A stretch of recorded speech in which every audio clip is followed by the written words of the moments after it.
सीता म्हणून घेऊन आलोय. नारदा, हो देवा. सीता बनवून आणली. ती तू सांगितली तशी सीता. आता सावध राहा. मी हो हो हो.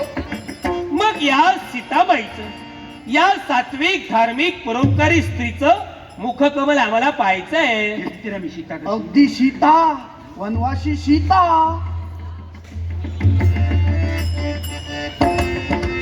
उमगत मुरडत झाली या मना. अरे आहे कुठे सीता?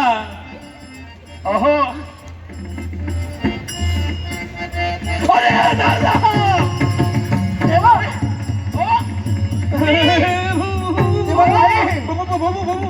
बापरे देवा. मी सीता बनून आले. मी हो सीता ना. हो सीता. दिसते ना सीता कशी? मला दिसली सीता कशी? मग? तुला दिसायला नको सीता कशी? काय? तुला पाहायचंय हो. कशी दिसते सीता? हो आहे.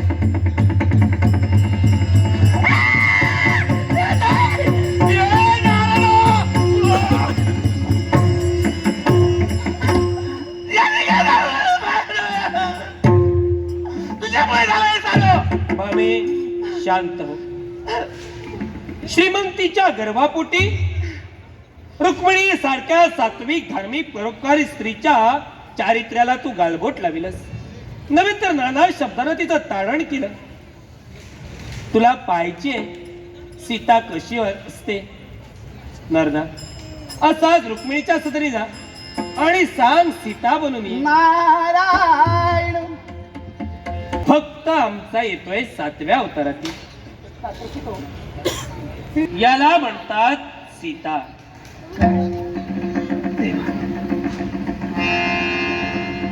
प्रतिज्ञा केली होतीस एक ना एक दिवस रुक्मिणीला चरण धरायला लावी.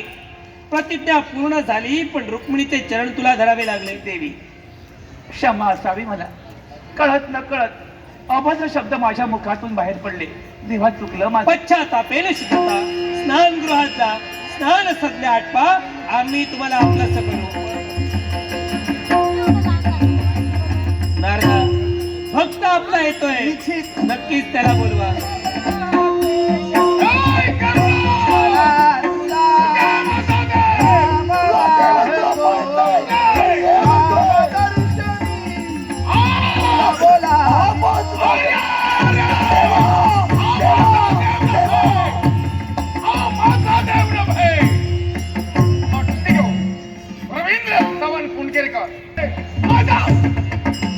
राम जय राम जय जय राम. राम जय जय राम. राम जय राम जय जय राम. राम जय राम जय जय राम. राम जय राम जय जय राम. राम जय राम जय जय राम. राम जय राम जय जय राम. हे सख्या हनुमंता, एक इच्छा आहे. इच्छा दिलेल्या शब्दाप्रमाणे या युगात तू दर्शन दिलं. हा? पण त्यावेळी म्हणाला होता पुढील युगातही मी तुला सहकार्य करावं.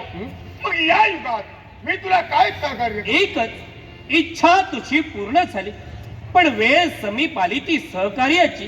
कोणत्या? सीतामाईचं चौर्यकर्म रावणानं केलं. हा. त्यावेळी सीतामाईच्या शोधात तुझा मोलाचा वाटा होता.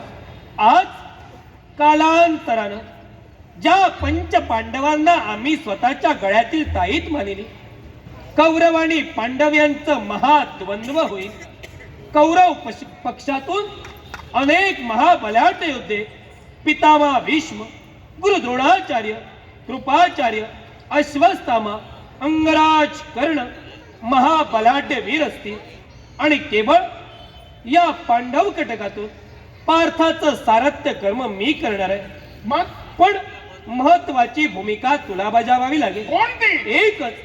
पार्थाच्या रथावर जो ध्वज असेल, या ध्वजावर तुला अदृश्य रूपानं वास्तव्य करावं लागेल. पण का?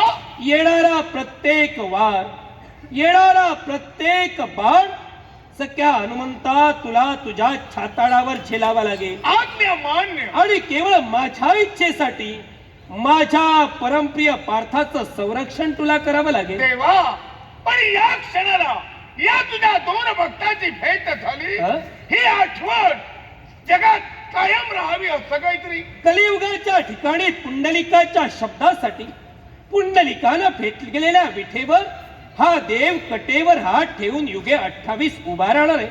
त्यावेळी स्वर्गीय गंगा भूतलावर अवतरेल, चंद्रभागा तीर्थक्षेत्र निर्माण होईल आणि या पंढरपूर क्षेत्री हा भक्त पुंडलिकासाठी देव उभा राहील. त्यावेळी एका बाजूला गरुड स्तंभ आणि दुसऱ्या बाजूला हनुमंत स्तंभ असे 2 स्तंभ उभे केले जातील.